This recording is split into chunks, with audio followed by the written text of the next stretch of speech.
annual Jingle Jam 10K race, Saturday, December 3rd. Register now at jinglejam10k.com. Saturday, November 19th, join Milton Newman for a special 40th anniversary celebration with food trucks, music, fun, games, concert tickets, gift certificates, and more.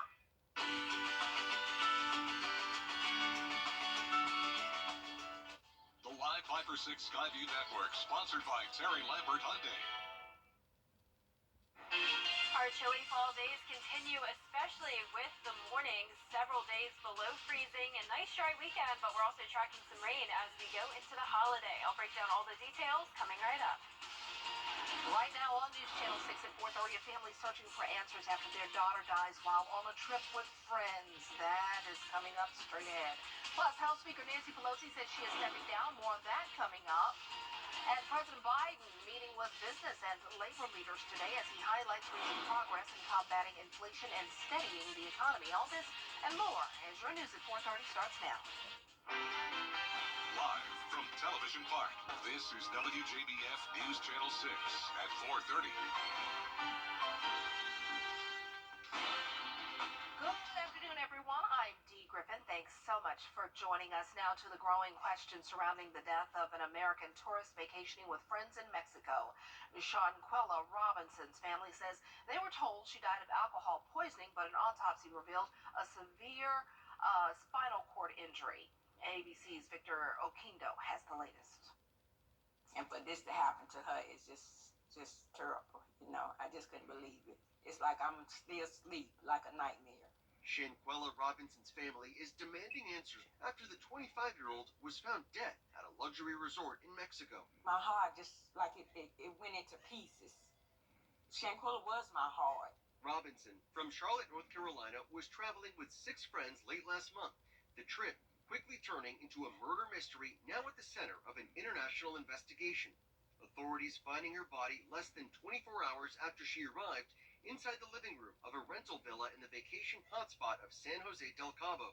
Robinson's friends first telling her parents she died from alcohol poisoning, but the autopsy report obtained by ABC News lists her cause of death as severe spinal cord injury and dislocated neck.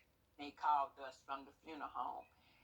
They done the autopsy. They had her body and said that it had nothing to do with alcohol, that Shanquella had been beaten. We're only showing images from this video posted on social media because it's so graphic. It allegedly shows Robinson being attacked by another woman while a man records the fight and urges her to defend herself, but doesn't stop the assault. The video ends with Robinson on the ground with that other woman taunting her. Mexican investigators are looking into the video. When Robinson's friends called police, they said she was unresponsive. 15 minutes after officials arrived, she was pronounced dead. Those friends returning to the U.S. without her. We never believed what they was telling us because each one that came back was telling a different story. Mexican law enforcement say they're investigating the death as a femicide, a form of gender-based violence. The U.S. State Department pointing to Mexican authorities for answers, telling ABC News they're providing assistance to the family. Somebody need to stand up for her. Somebody that was there videoing need to stand up for her. Now, there's a list of people who were on the reservation for that room, and Robinson's family says that authorities here in the U.S. are now speaking with everyone on it. There are still so many questions here. Victor Oquendo, ABC News, Miami. House Speaker Nancy Pelosi says she'll step down from House leadership next to Congress. Pelosi made the announcement from the House floor yesterday afternoon. She's served in Congress since 1987 and has held a Democratic leadership position for 20 years. She was also the first and only woman so far to serve as Speaker of the House. Mrs. Pelosi says she'll remain in Congress representing her home district of San Francisco, but allow a new generation of Democrats to lead their party's caucus. A new day is dawning on the horizon, and I look forward, always forward, to the unfolding story of our nation. A story of light and love, of patriotism and progress, of many becoming one. And always an unfinished mission to make the dreams of today the reality of tomorrow. Speaker Pelosi says she won't endorse anyone for the position of House Minority Leader, which Democrats will elect in January. With Nancy Pelosi stepping down from Democratic leadership, New York Congressman Hakeem Jeffries is poised to take her place. Jeffries launched his bid to take over Democratic leadership in the House this morning. He sent a letter to his caucus promising to empower and protect them. Jeffries appears to be locked to take the position. The three top Democrats in the House right now, Speaker Pelosi, Majority Leader Steny Hoyer, and Majority Whip Jim Clyburn, all backed Jeffries' bid. Should he win, he would be the first African American to lead a party in Congress. Time now for a check of your forecast. Jennifer Tracci is here. It was a beautiful day, cold but beautiful. Yeah, at least we had the sunshine, right? No clouds today, but definitely started out very chilly. Right now, we're seeing a beautiful sunset on our Harry Lambert Hyundai Skyview Cam at Augusta Regional Airport. It'll be a nice evening, but temperatures will be dropping off quickly once that sun goes down. Right now, Augusta sitting at 56, 55 in Barnwell, Allendale at 57, Aiken at 55, Lincolnton also at 55. So notice the temperatures are very consistent no matter where you are in the CSRA, and all of us are a little bit warmer than we were 24 hours ago, seeing around a 3 to 7 degree rise in temperatures. But that definitely wasn't the case for tomorrow. This morning, that is. Check out our observed lows. Augusta reached 28 degrees, all of the CSRA below freezing this morning, and that'll be the case for tomorrow too. More so around that 30-degree mark though. Now for satellite and radar, clear skies, not seeing any clouds, all thanks to this high pressure over the area. That's trapping in the cold air though across the two-state, but there is a cold front just to the northwest of us. This will come through tomorrow, not really bringing much of a temperature change, but it will bring us some clouds as we go into tomorrow evening. But in the meantime, clear skies tonight, 50 degrees by 7 p.m. A little bit more cloud cover moving in by the 8 o'clock hour. Temperatures dropping down to 42 degrees by 9 o'clock tonight. So a freezing Saturday morning, clouds building back in, especially by tomorrow late afternoon. It'll be a cool and dry weekend though, with some rain returning just in time for the holidays. I'll break down all those details coming up in your full forecast, but back to you, Dee. All right, Jenna, we'll see you in a few more minutes. President Joe Biden bringing in top business executives from across the nation, highlighting the administration's efforts to ease inflation while discussing ways to keep it down. ABC's M. Wynn has more. All right. At the White House today, President Joe Biden meeting with executives from large U.S. companies and labor leaders, including Ford Motor CEO Jim Farley and Kaiser Permanente Chairman Greg Adams. I've called together a group of labor leaders and business leaders to discuss progress in building the economy from the bottom up and the middle out. The president touting the Inflation Reduction Act with many provisions going into effect next year, including capping monthly insulin copays at $35 for seniors on Medicare and extending Affordable Care Act tax credits. Biden also pointing to signs of slowing inflation. Last week, the Labor Department saying prices are up 7.7%, historically high, but better than expected. Our approach, I believe, is working. The economy grew at 2.6% last quarter, while inflation started to slow and unemployment stayed low. The Treasury Department, after facing criticism that no electric vehicle assembled outside the U.S. will qualify for the federal EV tax credit policy, now issuing new guidance. And although Biden has said his administration has increased U.S. manufacturing jobs, union leaders concerned that electric vehicles will require less labor to build. This meeting comes on the heels of the midterm elections, where Democrats performed better than expected despite the economy being #1 on voters' minds. Today, the Biden administration filed an appeal with the Supreme Court over its student loan forgiveness program, asking justices to lift the pause brought on by a federal court ruling earlier this week. Emlyn, ABC News, Washington. Despite higher prices for just about everything, shoppers are still shopping. Retail sales in October jumping 1.3% after remaining unchanged for the month before. The Commerce Department seeing increases in sales of everything from food and gasoline to cars and furniture. A new report says recalled and counterfeit toys are being sold online. The U.S. Public Interest Research Group is out with its 37th annual Trouble in Toyland report. The group bought more than 30 recalled toys from several online sellers at Facebook Marketplace, eBay, and several online toy shops. The toys were recalled due to choking hazards, risk of cuts, and potential poisoning. Coming up, Taylor Swift fans after newest Ticketmaster mishap over concert tickets. We'll have more on that when we come back.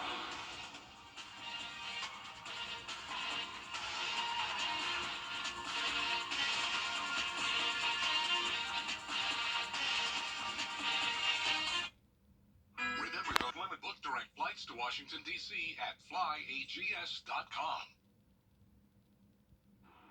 Now to Ticketmaster's meltdown, announcing that today's public sale of Taylor Swift tickets has been canceled due to very high demand. The company says a record number of people flooded its website, which had trouble keeping up. ABC's Janae Norman has more. Taylor Swift fans taking on Ticketmaster as the site cancels this morning's public sale for concert seats because they've nearly run out. The ticketing giant blaming extraordinarily high demands and insufficient remaining ticket inventory after more than 2 million tickets were sold during the verified fan pre-sale, the most tickets ever sold for an artist in a single day. But widespread outages and hours-long wait times causing chaos and leaving millions of other fans empty-handed. This was a terrible experience. I'm really disappointed in Ticketmaster. Ticketmaster blaming alleged bot attacks for ultimately causing those technical issues. The CEO of Liberty Media, Live Nation's largest shareholder, responding to the backlash on CNBC Thursday. We had 14 million people hit the site, including bots, another story, which are not supposed to be there. And despite all the challenges and the breakdowns, we did sell over 2 million tickets that day. We could have filled 900 stadiums. Now, even some politicians saying the site is the problem. Tennessee's Attorney General is investigating whether the company violated any consumer protection laws. What Ticketmaster always has to be looking out for is the bots and the hackers and all those people who are very, very eager to get these tickets, and buy up as many of them as they possibly can and then resell them on the secondary market. Coming up, we'll take a look at your local forecast. Stay with us. I'm Mike Costello. No injury attorneys. The News Channel 6 mobile app is now even better. Download it today. Now, your most accurate forecast with WJBF Live Viper 6. Happy Friday. We've had beautiful sunshine today after a very cold start to the morning. Right now on our Terry Lambert Hyundai Skyview cam outside the station, not a cloud in sight. Temperatures will be dropping off quickly, though, once that sun sets under an hour from now. But right now, 56 in Augusta, 55 in Thompson, Washington, Crawfordville, you're at 54, 55 in Barnwell, and 56 in Allendale. So pretty consistent across the board today, all of us in those mid-50s. Same story all the way out in Texas as well and up to North Carolina. Some colder air well to the north of us in Tennessee, and the warmer temperatures down in Florida, upper 70s in Miami right now. I'm sure we can't even imagine that. It's been cool here over the last several days. High pressure over our area, trapping in the cool air across the two-state. We also have a cold front just to our northwest, but that really won't cool us down much more than we already are. It will bring us an increase in clouds as we go into tomorrow, though. Now that front stretches all the way up north. It's also low pressure up in Canada, and there's a lot of snowfall happening anywhere from the Great Lakes all the way up into parts of Maine. So this is because of lake effect snow. So this cold front brought in some very cold and dry air over the warmer lakes, and that causes that lake effect snow to form. And this has been happening since Thursday and will continue all throughout the weekend. Multiple feet already and up to 4 feet possible. You can see 24 inches over the last 2 days just around the Buffalo area, and other amounts over a foot as well across this entire region. So even though it feels very chilly and like snow weather down here, we are nowhere close to that. Tomorrow will actually be a little bit warmer, making it to 60 degrees. Still a cold morning though, below freezing. And then as we go into Sunday morning, our lows will be warmer, but our highs will be cooler, only 55 degrees, partly cloudy over the weekend. Now, if you want to put up those Christmas decorations tomorrow, you won't have any rain to worry about. There will be an increase in clouds starting around 5 o'clock, and you'll need a jacket throughout the day as temperatures will be well below average. And as we go into the next several days, we'll have below freezing mornings for both Saturday and Monday. Then by the holidays, we'll start to see our temperatures rise, and that's thanks to an increase in cloud cover, along with some rain chances headed our way. So on Thanksgiving, a 30% chance of showers. On Black Friday, a 50% chance of showers. So you may want to do some online shopping on Friday. But for your Thanksgiving, 63 degrees, so a little bit warmer than it has been. Once again, a few showers with a few clouds outside as well. Now, for now, though, we won't have any rain, just the clouds moving in for Saturday. Starting around 2 o'clock, we'll start to see clouds in our southern counties. Some rain showers happening happening along the coastline, but that will not influence us. And by Sunday, later on in the day, we will have a good amount of sunshine and northerly winds still bringing in that colder air. Now, for tonight, we won't see as many upper 20s, but we will still be below freezing in several spots, such as Augusta. And for tomorrow, warming up to 60 in Augusta, upper 50s further towards the north. And over the next 10 days, we're going to continue to see this below average temperature pattern all the way over the next 10 days. An increase in clouds over the weekend, but no rain headed our way just yet. We'll be back to sunshine and cold temperatures for your Monday morning, below freezing, back to 28 degrees. Then for Tuesday, some isolated showers headed our way, mostly cloudy on Wednesday. And then for Thanksgiving, a few more showers and pretty rainy on Black Friday as well. Take your umbrellas when you go out to shop. Yes, definitely. Thanks a lot. Coming up, are you looking for an ugly Christmas sweater this year? Well, we might have one for you. We'll show you when we come back.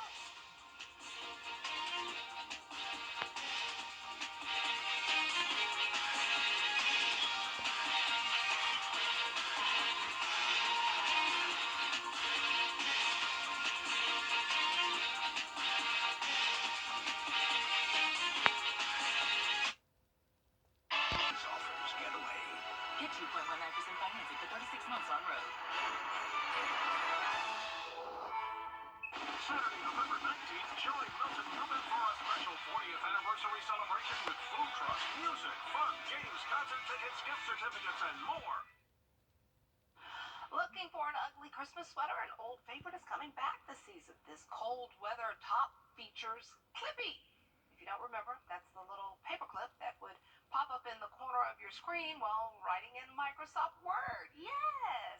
The Xbox merch store is reviving him. The cost for a sweater, $75. I'm not into ugly sweaters because you only wear them once. What was the purpose of that paperclip? What did it do? I don't remember that paperclip. I remember the paperclip. I can't remember the purpose. I mean, yeah, I remember You seeing had an it. attachment or something. Attachment. Yeah. I bet you that was it. Yeah. Yeah. Interesting. Yeah. Yeah. Well, if you have $75 and you want to go down memory lane, there you go. Sure. You have it. Well, we are going to toss it over to Brad and Jenny to see what's coming up next at 5. Dee, thanks a lot. We're going to have more news for you, obviously, including Georgia's runoff race for Senate. Hard to believe it's about 3 weeks away. We're going to look at why it's still important to go out and vote. Plus, Aiken County's mental health services gets assistance from a new South Carolina grant. We'll tell you how this funding is going to help local communities as your news at 5 starts after the break.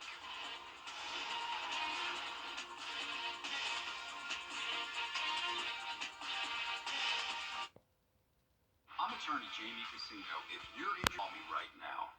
Attention, a 10 is speaking. These 3 new Crystal Side Chicks are thicker, juicier, and crispier than ever. Keep your main thing if you want. You just want to be your side chick. Attention, medication.